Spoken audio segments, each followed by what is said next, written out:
আজকে আমরা মন্দারমণিতে সেকেন্ড ডে। এখন সারাদিন কাটিয়ে রাত হয়ে গেছে। এই ইসেতে আছি, এটার নাম হচ্ছে, রিসোর্টটার নাম লিভজি ভ্যালি। এখানে বেশিরভাগই কটেজ সিস্টেম। আমাদের কটেজটা ওখানে। এই যে পরের রুমটা আমি আবার রুম ট্যুর দেব, বাইরেটা দেখাচ্ছি রাত্রেবেলায় কেমন লাগছে। আর আবার ইসেও কটেজ আছে। আমি না খুব ডগ ভয় পাই, বুঝতে পেরেছেন? সামনে একটা ডগই আছে, ওই জন্য ভিডিওটাও ঠিকঠাক করতে পারছি না। আরে যাই হোক, এই যে এই কটেজগুলো, এগুলো আমরা পেয়েছি 2200 টাকা প্লাস ট্যাক্স। এর মধ্যে কমপ্লিমেন্টারি ব্রেকফাস্ট আছে। আর সামনের যে রুমগুলো, ওগুলো 2700 টাকা প্লাস ট্যাক্স। সামনের রুমগুলো বলতে ওপরেরগুলো 2700, নিচেরগুলো মনে হয় 2400। ওগুলোও কটেজ, ঠিক আছে? এগুলোও কটেজ, এগুলোতেও থাকা যাবে। এগুলো একটু ভালো হবে, মানে আমাদেরগুলোর থেকে আরও ভালো হবে আশা করছি। তো এই হচ্ছে ব্যাপার।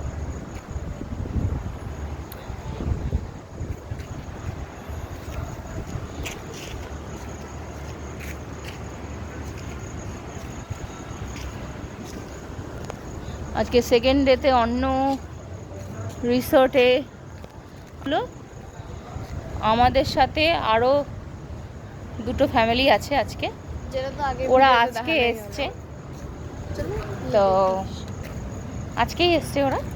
তো ওরা এখানে উঠেছে, আমরা বললাম আমরাও তাহলে এখানে চলে আসছি, কারণ 2 রাত্রি থাকার ইচ্ছে ছিল মন্দারমণিতে।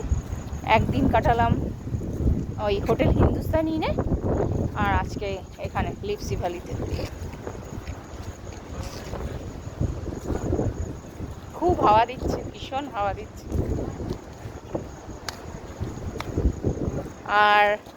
আর একটা জিনিস তোমাদের সাথে শেয়ার করি।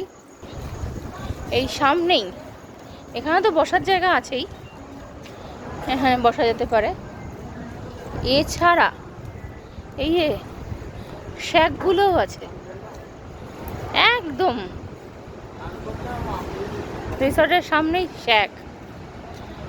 এখানেও কিন্তু বসে খাওয়া দাওয়া করা যেতে পারে। এই রিসর্টে প্যাকেজ সিস্টেমও আছে, যারা আসবেন তারা প্যাকেজ সিস্টেমে খাবার নিতে পারেন। 4 বেলা খাবার পার হেড করে সেই ক্ষেত্রে পড়বে, রুম রেন্ট ছাড়া। যেমন আমাদেরই নিয়েছে ওরা 800 টাকা করে। ওরা যেহেতু 2 দিন থাকবে, ওরা প্যাকেজটা অ্যাভেল করছে, আমরা করছি না। এই আর সামনে সমুদ্র।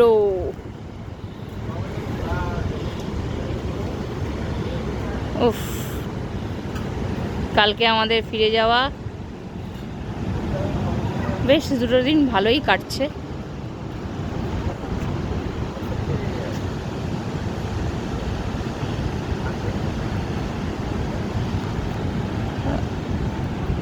ওকে, টাটা।